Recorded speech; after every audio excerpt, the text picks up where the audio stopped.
আমি আজ আবেগ আপ্লুত। এত ভালো কথা, এত প্রশংসা,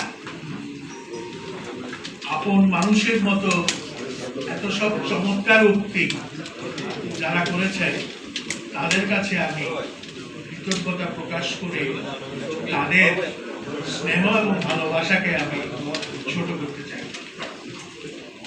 এটা সত্য, যে কোনো সৃষ্টি কখনোই পূর্ণতা পায় না।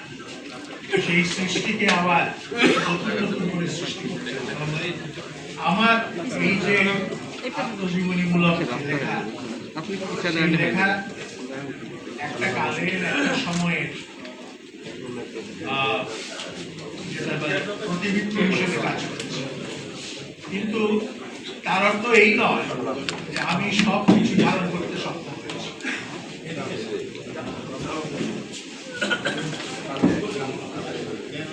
আজকে প্রশ্ন উঠেছে কেন আমি আমার একেবারে মূল আদর্শের প্রতি নিষ্ঠাবান থাকতে পারিনি, অনুগত থাকতে পারিনি।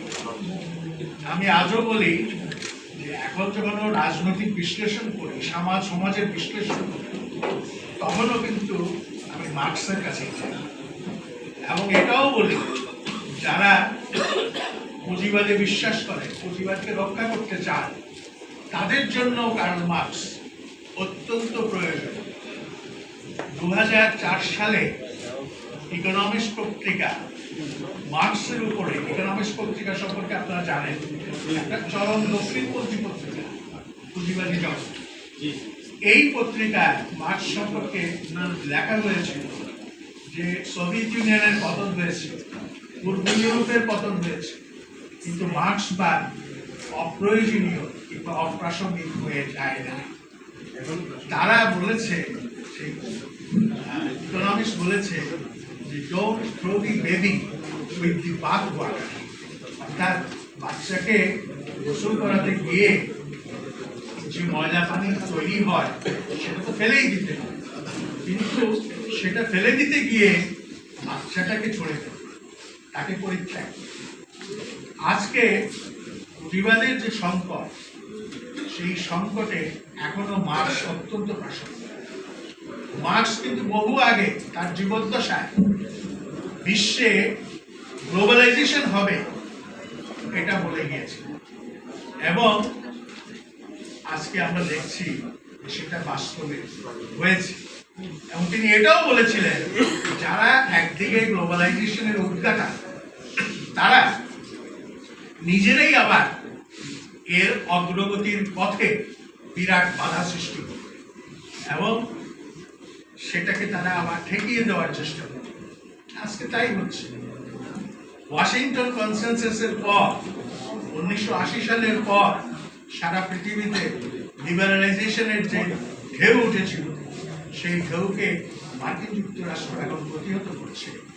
Trade restriction, trade sanction impose করে। সুতরাং এটাই পুঁজিবাদের পথ। এখন মার্কিন দেশের জ্ঞানী গুণী অধ্যাপকরা পুঁজিবাদের সংকট নিয়ে আলোচনা করেন। আজকে গণতান্ত্রিক আন্দোলনের যে সমস্যা, সেই সমস্যার পেছনে রয়েছে সামগ্রিক পুঁজিবাদী ব্যবস্থার সংকট। এবং আজকে আমরা লক্ষ্য করি মার্কিন যুক্তরাষ্ট্র হিউম্যান রাইটসের কথা বলে, গণতন্ত্রের কথা বলে, কিন্তু আবার কেন জানি ওই স্বৈরতন্ত্রের সঙ্গে আপোষ। 60-এর দশক এবং 50-এর দশকে পৃথিবীর যত দেশে মার্শাল ল হয়েছে, দু একটা ব্যতিক্রম ছাড়া সবগুলোই কিন্তু হয়েছে মার্কিন অনুপ্রেরণায়। পাকিস্তানে যে মার্শাল ল হয়েছে ওখানে, সেটার পেছনে মার্কিন অনুপ্রেরণা ছিল, কিন্তু ব্যতিক্রম ছিল মিশরের সামরিক শাসন, ব্যতিক্রম ছিল ইরাকের সামরিক শাসন। মিশরে ছিলেন জামাল আব্দুল নাসের আর ইরাকে ছিলেন করিম কাসাম। এগুলো হয়েছে, এবং এর মধ্য দিয়েও কিন্তু সেই সময় যে ঠান্ডা যুদ্ধ, শীতল যুদ্ধ, তার প্রতিফলন